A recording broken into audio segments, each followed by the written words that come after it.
are these people running from? They're not. They're running to the world's toughest competition in town.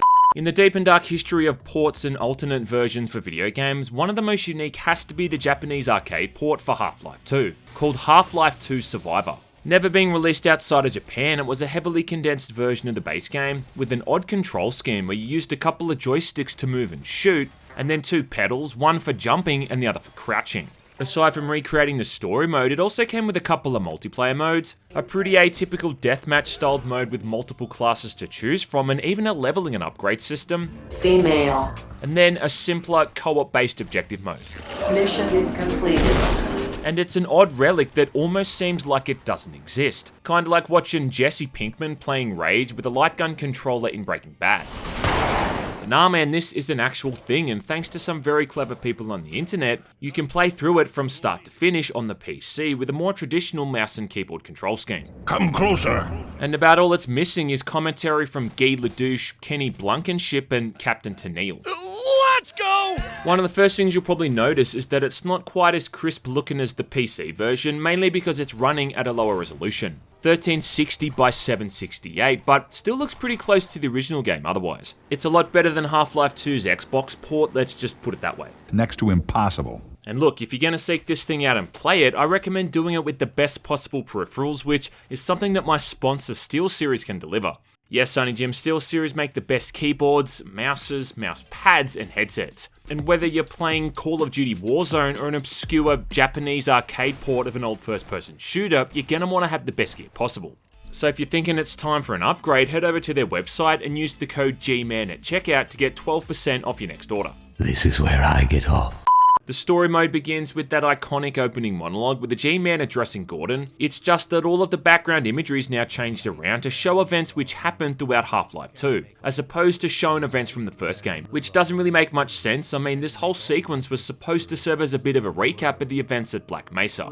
So wake up, Mr. Freeman. Wake up and Get it on! Anyway, after this it jumps pretty far ahead, skipping past all of point insertion and red letter media.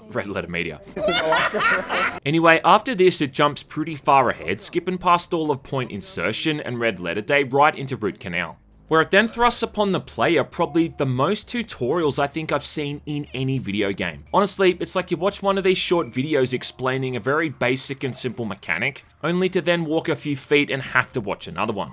Like, bro, did you know that if you turn the controller to the left, you're gonna turn to the left? I know, amazing. Next to impossible. It's like playing a fighting game and then it pauses in the first round to tell you that pressing up's gonna make your character jump. It's kind of ironic considering that a lot of Western games are supposed to be too easy for Japanese gamers, and yet they feel the need to explain literally every single mechanic here. I mean, it's almost insulting to the player's intelligence. I mean, at one point, they even show you a tutorial about shooting those explosive barrels. It also sets up the format of how Survivor is structured, right? So the whole game's broken down into 10 chapters or levels, which are all taken from Half-Life 2, with each chapter then having 2 or 3 scenes you need to play through. Cinematics are often used to bridge the gap between each scene, and you can even see Gordon walking around in some of these too, which is kinda unique, considering that in the base game his model was really just a pair of disembodied arms. Yeah, no wonder he didn't talk much. Man, a few words, aren't you? What you also notice pretty soon too is the user interface, which almost kinda looks like the kind of thing you'd see in a mobile game or something. It reminds me a lot of an old Winamp skin that I'd have used back in the day to listen to Korn or Linkin Park songs, in between downloading Trojan viruses masquerading as porno clips. You'll also notice it often has these large obnoxious arrows pointing the way forward, which is again another weird way in which the game seems to hold the player's hand. You don't get any control over what weapons you've got either. Every scene starts off with a quick screen showing you what weapons you've got equipped, and then you've just got to get by with whatever they've given you. Though in the game's defense, usually they give you whatever weapons you'd have acquired at that point in the base game anyway. Apart from the gravity gun, that is, which we'll get into soon. Anyway, after that short shootout in Root Canal between a bunch of the civil protection units, this first scene ends and then the second scene begins as Gordon narrowly avoids an oncoming train. In the next scene, we get a very informative tutorial on how to climb a ladder. Yeah, thanks.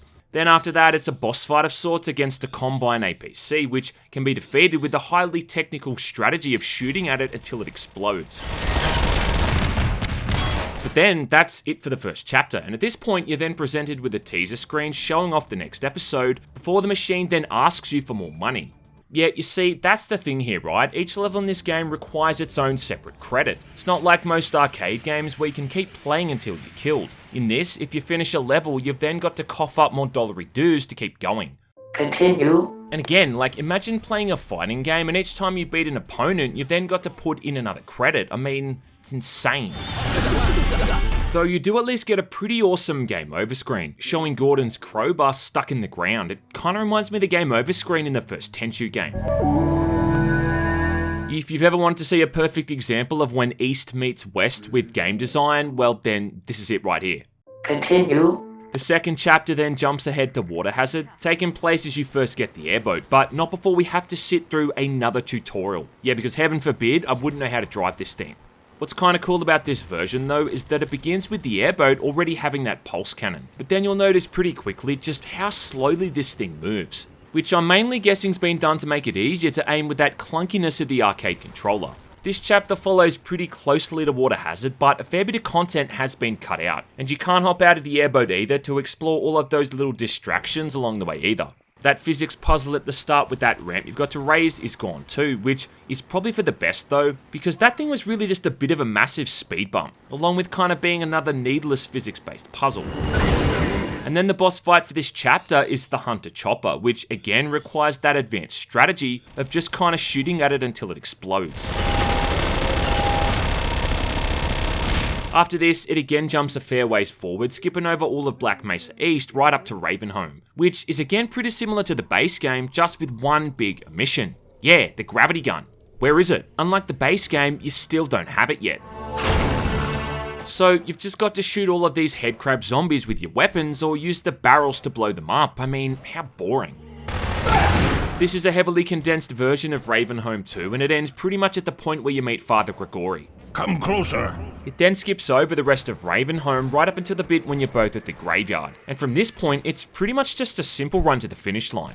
You could probably run past all of these enemies if you really wanted to, though for posterity I made sure I removed them all from existence. Yeah, you're welcome, bitch. The boss fight for this scene is not one, not two, but 3 poison zombies. And I guess this should have been tricky, it's only some silly goose has left a whole heap of explosive barrels next to these guys. So they go down faster than leftover pizza. It is a bit of a letdown that this chapter is so short, considering it's probably one of the most memorable chapters in the base game. And it's also doubly disappointing because even though they give you the shotgun in this chapter, it doesn't include that all-important alternate fire mode. It's a damn shame. Yeah, I hope you didn't get sick from all this jumping around either, because at this point, I think the game takes its biggest leap, skipping all of Highway 17 and about 90% of sand traps and putting you at one of the final shootouts for that chapter, at the lighthouse with that small band of resistance members. And this whole scene made me realise how dumb it is how this arcade version doesn't let you pick up ammo from fallen enemies. Yeah, you only get spare ammo from crates or ammo boxes, which becomes a bit of an issue if you burn through your ammo too carelessly, which is something that I did. The boss for this first scene is a combine gunship because you didn't fight enough of those things in the base game, did ya? Then it cuts forward to the bit when you're trying to stay off the sand so you don't piss off those antlions, which kinda seems like a bit of a moot point here because half the time the antlions are already spawned in. The final boss for this chapter is expectedly the antlion guard, who goes down pretty easily after being shot a bunch of times, though I do wish I had my trusty gravity gun so I could have thrown some of those explosive barrels at him. Now, out of all the stuff they chose to include and not include in this version, the next level is the weirdest choice of all, and that's that whole section before you arrive at Nova Prospect, where you're moving up the beach and taking out a few machine gun nests with your new antlion buddies. Oh yeah, check out the new name they've given it. It's about the most Japanese sounding level name I've ever heard. The thing is though, I highly doubt anyone really remembers this section all that much from the base game anyway. It's easily overshadowed by Nova Prospect, and even Highway 17 and Sand Traps before it had far more memorable sequences. But for some reason they chose to include it here, and even more oddly, it's pretty much carried across verbatim. The only thing is that this time, instead of being able to spawn in 3 antlions with the bug bait, you're now only able to spawn in 1, which makes him pretty much useless, because this guy gets shot down faster than a bad take on Twitter. I also kind of started to notice on this scene one of my biggest pet peeves, which is how whenever you're shot, your screen shakes all over the place, way more than it does in the original game. You notice this the most when you're taking on the Overwatch soldiers, and it's a downright handicap. I can only assume this was a lame way the developers were trying to make the combat artificially more difficult, but either way, it just kind of sucks. The boss for this chapter is against a couple of Combine gunships, which is a bit of a reminder of how much Valve software relied on those things to add in any kind of challenge in the base game. Things don't improve much inside Nova Prospekt, and somehow the backdrop of an abandoned European shithole prison still ain't that much fun to explore. Even more so because, yet again, you still don't have the goddamn gravity gun. I mean, it's over halfway through the campaign here, and we still don't have the most iconic weapon in Gordon's arsenal after the crowbar itself. I mean, fuck. And again too, this is a seriously gimped version of Nova Prospekt, with about 80% of it being completely absent. Instead of fighting 1 antlion guard at the end of the prison, now you're fighting 2, though again this ain't too hard, only because the antlion guards have a serious allergy to being shot at. Alex Vance then turns up after this for the next chapter, and a couple of short flashbacks to Black Mesa East are about the only thing we get here that even resembles a backstory. And it kind of dawned on me that really at this point, unless you've actually played Half-Life 2, you really wouldn't have any idea just what the fuck is going on. Hey, it worked. But hey, things are looking up, because if nothing else, they've given us the crossbow for this chapter. Although it is about as accurate as trying to piss into a paper cup with your eyes closed unless you aim down the scope. Hey, it worked. Probably as a means of making this chapter flow better, a lot of the areas have been entirely redesigned. So that bit where you had to place turrets down and wait for Alex to show up, now you're just defending a single doorway for a couple of minutes. And then that bit at the end of the original chapter where you've got to defend the portal while Alex powers it up, this time you've got no control over where these hacked turrets get put down, and you've just got to do your best and try to hold out. Yeah, for 5 minutes, by the way, this whole sequence just goes on and on.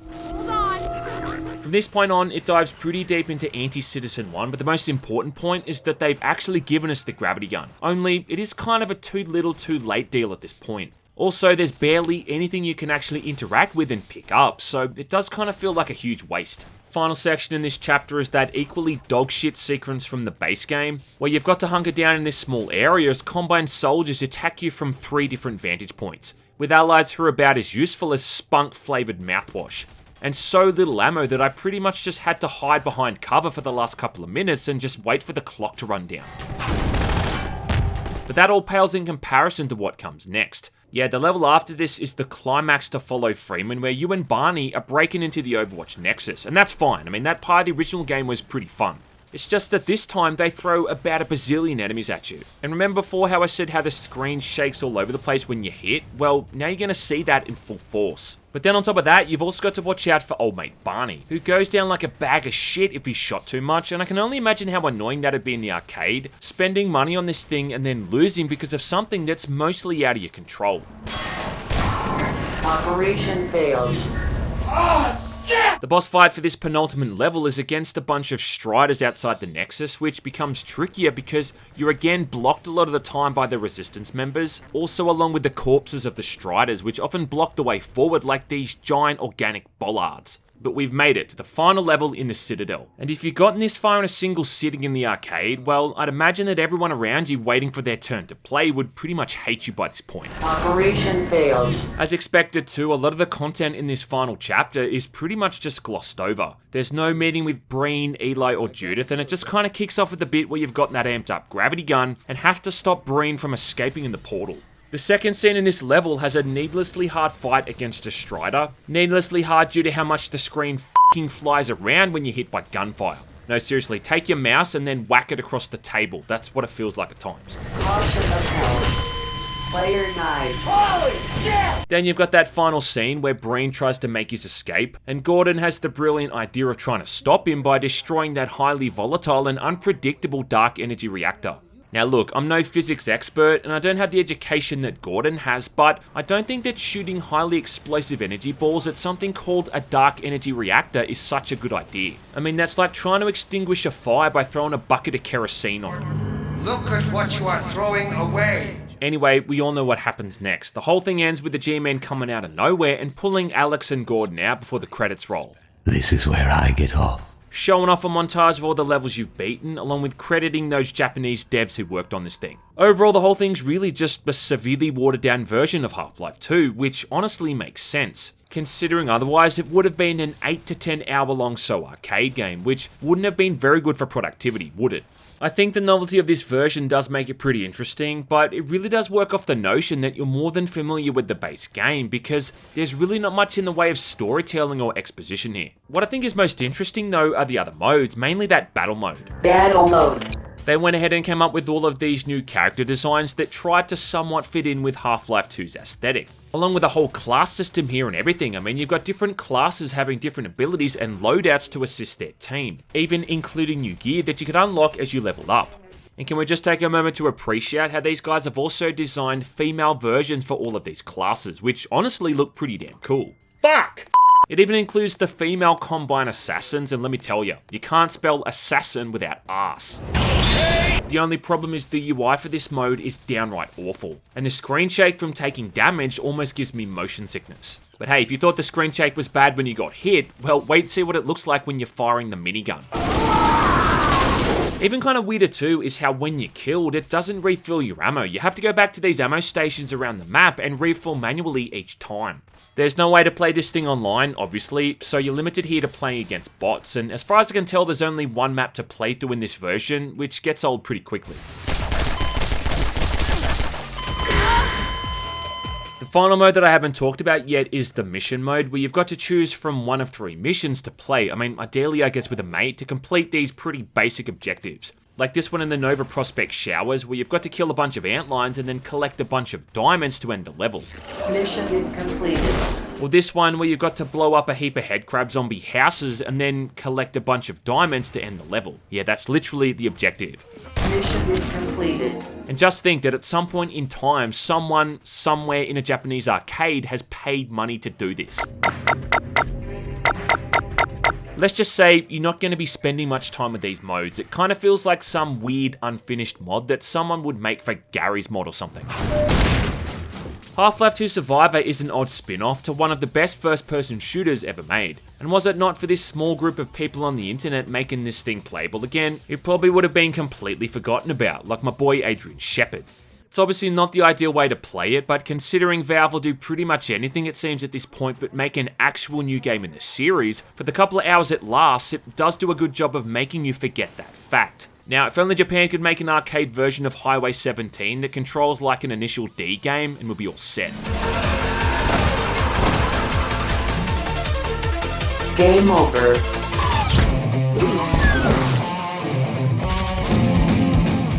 What are these people running from? They're not. They're running to the world's toughest competition in town. Most Extreme Elimination Challenge. Today, it's the snack food industry taking on the print media. It's the classic battle of tummy cramps versus writer's cramp.